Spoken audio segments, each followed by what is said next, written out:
చివరికి విజయం సాధించారు, సంతోషం. జెండా నాగరాజు గారికి మల్లికార్జున సార్ చేతుల మీద పంపిణీ చేయడం జరుగుతుంది. ప్రభుత్వ యంత్రాంగం పరిగించిన దాని కోసం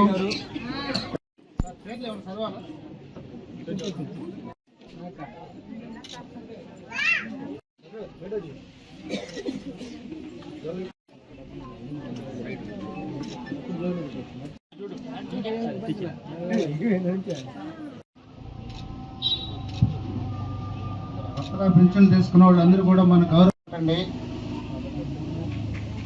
ఆయన ఆలోచన క్లాప్ కొట్టండి. మా కొత్తగా పింఛన్ తీసుకున్న వాళ్ళందరూ కూడా మన ముఖ్యమంత్రి గారు మంచి మనసుతో పెద్ద మనసుతో మేమేనని మరోసారి రుజువు చేశారు.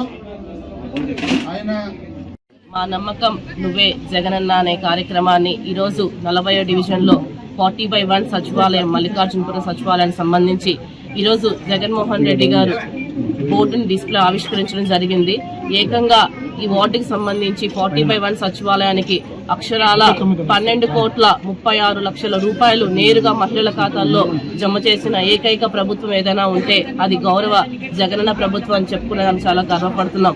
ఎందుకంటే ఈ రోజు మనం చూసుకున్నట్లయితే గౌరవ ముఖ్యమంత్రి శ్రీ వైఎస్ జగన్మోహన్ రెడ్డి గారు మేనిఫెస్టోలో చెప్పిన హామీల్ని 100% నెరవేర్చుకుంటూ ఈ రోజు నూతన సంవత్సర కానుకగా కూడా ఏదైతే చెప్పారో అవాతాతలకు 3,000 పెన్షన్ ఇస్తామని చెప్పిన ఆ హామీని కూడా 100% నెరవేరుస్తూ ఈ రోజు మనం 3,000 పెన్షన్ కూడా అవాతాతలకు అందించడం జరిగింది.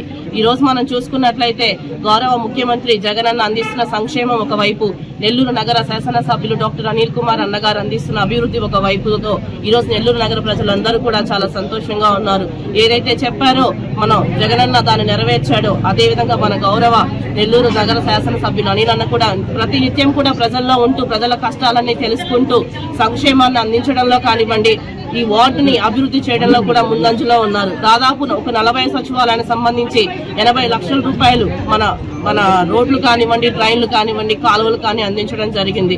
ఇటువంటి ముఖ్యమంత్రి మళ్లీ కావాలని మన ఆంధ్ర రాష్ట్ర ప్రజలు అలా కోరుకుంటున్నారు. ఇదే విధంగా హ్యాట్రిక్ ఎమ్మెల్యేగా నెల్లూరు నగర శాసనసభ్యులు అనిల్ అన్నను కావాలని కూడా నెల్లూరు నగర ప్రజలు కోరుకుంటున్నారని తెలియజేసుకుంటూ సెలవు తీసుకుంటున్నారు.